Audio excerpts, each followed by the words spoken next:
অনেকেই এটা মনে করে কটা দিনের জীবনে বেশি খেটে কি লাভ, একদিন তো মরেই যাব। আমার কাছে মনে হয় পৃথিবীতে একটা জার্নি, আমরা সবাই ফর দ্য টাইম বিং একটা শর্ট স্প্যান অফ টাইমের জন্য এসেছি। আমরা যদি প্রকৃতি থেকে শিখি, বলে না nature is the best teacher. প্রতিদিনের কোটি কোটি ভাবনা, সেই ভাবনা থেকে আমি কোন ভাবনাটা বাঁচবো, কোন ভাবনাটা আমাকে ভবিষ্যতে এগিয়ে নিয়ে যাবে, তো সেইটা একজন মানুষ বুঝবে কি করে? তিনটে ওয়ার্ড আমি ইউজ করব: স্টিমুলেট, অ্যাক্টিভেট, রেগুলেট। আজকের ডেটে মানুষ বাইরে দেখতে এতটা ব্যস্ত, ভেতরের দিকে তাকানোরই টাইম নেই। কীভাবে আমি আমার ব্রেনকে রিপ্রোগ্রাম করে আমার যে ফ্রিকোয়েন্সিকে কানেক্ট করবো, এটা কিন্তু আমাকে আনতে হবে। তো সেক্ষেত্রে প্রথমেই যেটা দরকার, this is called the power of visualisation.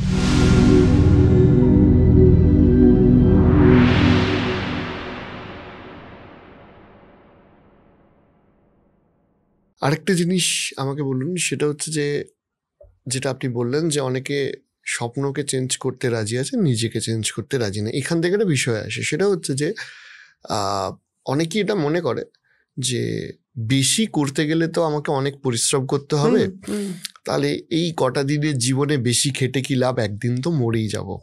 এই ধরনের ভাবনা চিন্তা একটা বড় অংশের মানুষের মধ্যে থাকে। রাইট।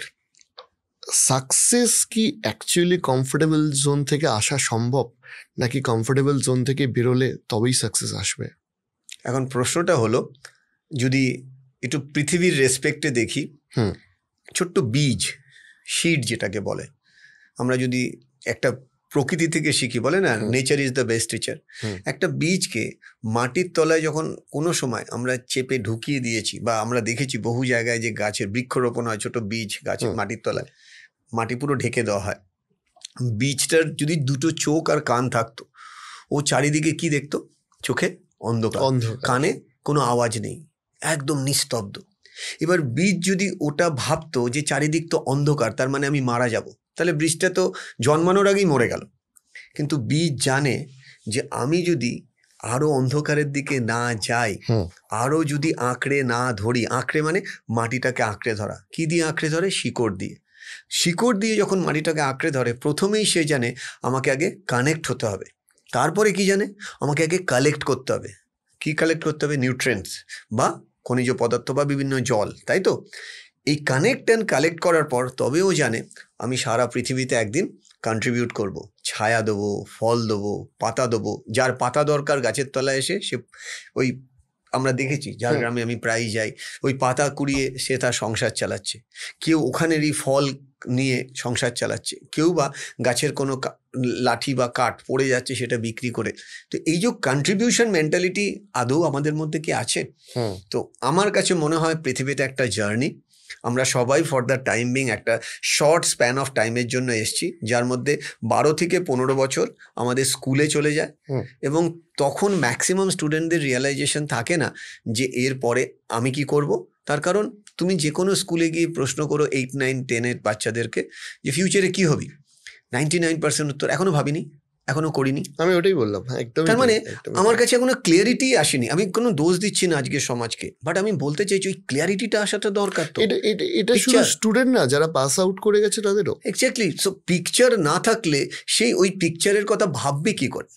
একটা তো আমি ভাবতে পারি যে আমার লাইফে আমি আনন্দ করব, ফুর্তি করব, সব ঠিক আছে। প্রশ্নটা হচ্ছে আমি নিয়ে আনন্দ পাবো না দিয়ে আনন্দ পাবো। এবার আজকে অ্যাট দ্য এজ অফ 52 আমি এটা রিয়েলাইজ করি, দেওয়ার যে আনন্দ, নেওয়ার আনন্দ অতটা হতে পারে না। এবার এই দেওয়ার আনন্দটা বোঝার ম্যাচুরিটি আমার কবে এসছে? হয়তো লাস্ট 10 years 12 years ধরে এসছে। এবার এই ম্যাচুরিটিটা ধরো আমি আমার এক্সপিরিয়েন্স থেকে আমার মেয়েকে দিচ্ছি, রাইট?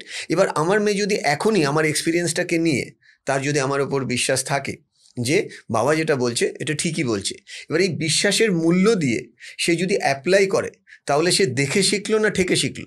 দেখে শিখলো। এবার দেখে শিখলে অনেক সময় কম লাগে। অনেক বাচ্চাদের মধ্যে বা অনেকের মধ্যে আছে আমি নিজে করে দেখব তারপরে বুঝবো, কিন্তু থেকে শিখতে গেলে দুটো জিনিস হয়। একটা হচ্ছে টাইম চলে যায়, অনেক সময় সেই সময়টা আর ফেরত পাওয়া যায় না। যেটা ছোটবেলায়, আমি জানি না তোমার বাবা মা বলেছে কিনা, আমার বাবা মা প্রায়ই বলতো জেগে জেগে ঘুমাস না। জেগে জেগে ঘুমানো মানে কি? মানে ফিজিক্যালি, মেন্টালি, ইমোশনালি যেটা করছিস সেটার মধ্যে ডোব, তাহলে এটাই ফিউচারে তোর অ্যাসেট পরিণত হবে। সো আনকমফোর্টেবল না থেকে যদি সাকসেসফুল হতে হয় তাহলে পিপু ফিশুর গল্পটার মতন হবে। মানে তখনকার দিনে আমরা তো এখন ইনস্টা বলছি, তাই না? তো ইনস্টাগ্রামও আর বলছি না, ইনস্টা বলছি, এফবি বলছি। তো তখনকার দিনে যারা গল্পটা বানিয়েছিল তখন ফেসবুকও ছিল না, তখন ইনস্টাগ্রামও ছিল না, পিপু ফিশু মানে পিঠ পুড়ছে ফিরে এসো, এইটুকুও কত শর্ট ফর্মে তারা বলেছে। মানে মেসেজ কি, শর্টকাট, স্ট্রেট লাইনের কোনো শর্টকাট হয় না। কেউ যদি স্ট্রেট লাইনে শর্টকাট করতে যায় তাহলে সে কাটশট হয়ে যাবে। দেখুন, আমার এবার আর একটা প্রশ্ন আসছে, সেটা হচ্ছে যে প্রতিনিয়ত আমাদের মাথাতে এবং আমাদের চারিপাশ থেকে প্রচুর ভাবনা চিন্তা আসে। আপনি বললেন না যে একটা ভাবনাকে মনের মধ্যে রেখে দেওয়া এবং সেটাকে ভিজুয়ালাইজ করা, সেই ভিজুয়ালাইজেশনের মাধ্যমে আমার ল অফ অ্যাট্রাকশনটাকে প্র্যাকটিস করা, রাইট? কিন্তু এই যে প্রতিদিনের কোটি কোটি ভাবনা, সেই ভাবনা থেকে আমি কোন ভাবনাটা বাঁচবো, কোন ভাবনাটা আমাকে ভবিষ্যতে এগিয়ে নিয়ে যাবে, সেইটা বোঝাটাও কিন্তু শক্তকর। তো সেইটা একজন মানুষ বুঝবে কি করে? যদি খুব সহজে বলি, তিনটে ওয়ার্ড আমি ইউজ করব: স্টিমুলেট, অ্যাক্টিভেট, রেগুলেট। আমরা সারাদিন প্রচুর আওয়াজ শুনি, কিন্তু তার মধ্যেই যদি আমাদের নামটাকে উচ্চারণ করে আমরা কানেক্ট করতে পারি। মানে চারিদিকে নয়েজ হচ্ছে, মাঝখানে একটা নাম উচ্চারণ হলো, সেটা নয়েজ থাকছে না, সেটা ভয়েসে কনভার্ট হচ্ছে। তার মানে আমার ভেতরের আধার মানে আমার ভেতরে যেটা রয়েছে সেটাকে সবসময় ক্লিনিং করাটা দরকার। একটা সিম্পল কোশ্চেন, আজকের ডেটে কতজন দিনে 5 মিনিট হলেও চোখ বন্ধ করে নিজের ভেতরটা দেখেন, বা আমরা কতটা দেখি? আমি হয়তো রেগুলার একটা সার্টেন টাইমে আমি ভিজুয়ালাইজ প্র্যাকটিস করি, তুমিও হয়তো কোনো প্রোগ্রামে শুরু করার আগে সেটাকে মনে আগে দেখো। বাট রিসার্চে দেখা যাচ্ছে আজকের ডেটে মানুষ বাইরে দেখতে এতটা ব্যস্ত, ভেতরের দিকে তাকানোরই টাইম নেই।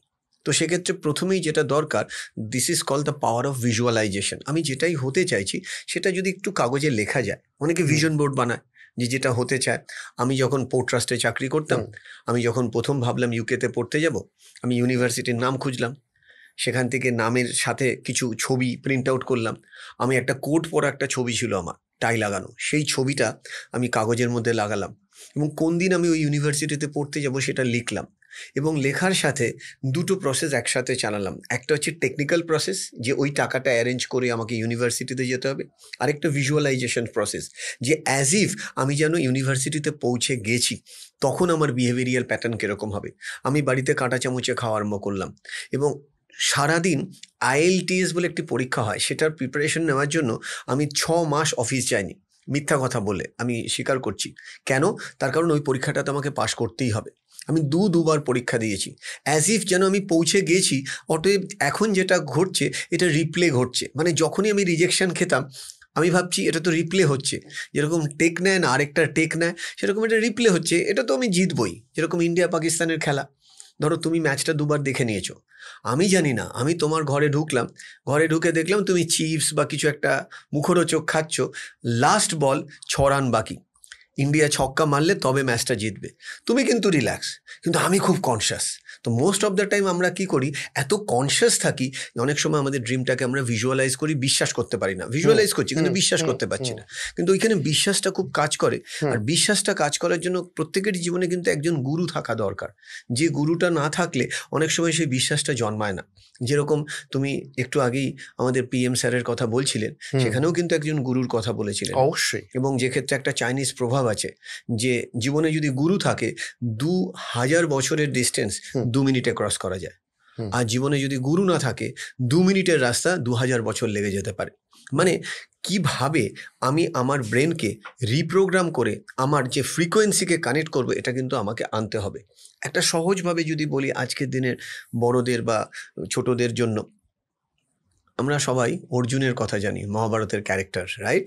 অর্জুনের বিখ্যাত কথা কি, অর্জুন খালি নাকি চৌকি দেখতে পেতেন, চোখ আর কিছু দেখতে পেতেন না। আর ঠিক সেই জায়গায় তার ছেলে অভিমন্যু চক্রব্যূহের মধ্যে ঢুকে আটকে গেছিল। আজকের ডেটে ম্যাক্সিমাম মানুষ ভিজুয়ালাইজ করেন, কিন্তু ভিজুয়ালাইজ থেকে অ্যাকচুয়ালাইজ হতে পারছে না। তার কারণ ডিজিটাল ডিটক্স হতে হবে আজকের দিনে। আমরা অতিরিক্ত পরিমাণে কিন্তু মোবাইল ইউজ করছি, আমরা সবাই করছি, কিন্তু কোথায় থামতে হবে বুঝতে পারছি না বলে ভিজুয়ালাইজ করার জন্য যে মনকে একটু শান্তভাবে দেখা, যেরকম আমি যদি যারা পডকাস্টে আছেন তাদেরকে আমি যদি রিকোয়েস্ট করি, জাস্ট 1 মিনিট ঘড়িতে অ্যালার্ম দিয়েও যদি সম্ভব হয় চোখ বন্ধ করে একটু যদি আমরা ব্যাকে যাই, ছোটোবেলার দিকে যাই, মানে যদি এভাবে ভিজুয়ালাইজ করা যায় যে আমি চোখ বন্ধ করব, সামনে একটা স্ক্রিন, বাঁ দিকে দেখতে পাচ্ছি আমার ছোটোবেলা থেকে আজ অবধি বিভিন্ন ধরনের ঘটনা, কিছু ভালো কিছু খারাপ, কিন্তু আমি ভালো ঘটনাটাকে কানেক্ট করে আমি কি হতে চাই আমার রাইট দিকে দেখব, এবং রাইট দিকে আমি কালারফুল একটা পিকচার দেখব যেটা আমি হতে চাই। আমি যদি রোজ এটা প্র্যাকটিস করতে পারি যে আমরা বাঁ দিকটাকে অতীত রাখবো আর ডান দিকটাকে ভবিষ্যৎ রাখবো, ডান দিকের ছবিটাকে দেখবো ভেরি কালারফুল আর বাঁ দিকের ছবিটাকে দেখবো ব্ল্যাক অ্যান্ড হোয়াইট, আর ঠিক সেই ডটগুলোকে কানেক্ট করব যেটা আমি হতে চাই আর হওয়ার জন্য আমাকে কি কি করতে হবে। আমরা অনেক সময় বলি সাকসেসফুল হয়ে আমরা ডিসিপ্লিন হব, কিন্তু অ্যাকচুয়াল ওয়ার্ডটা হচ্ছে আমি ডিসিপ্লিন হব বলে সাকসেসফুল হব। অনেকেই এটা বলেন যে যেদিন আমি খুশি হব সেদিন থেকে আমি সিরিয়াস হব, কিন্তু আমি সিরিয়াস না হলে খুশি হতে পারবো না। তার মানে আগে কোনটা সেটা কিন্তু আমাদের বুঝতে হবে, ভেতর থেকে আগে নিজেকে প্ল্যানটা তৈরি করতে হবে, সেই প্ল্যানের সাথে নিজেকে এডুকেটেড রিস্ক নেওয়ার এবিলিটি থাকা দরকার।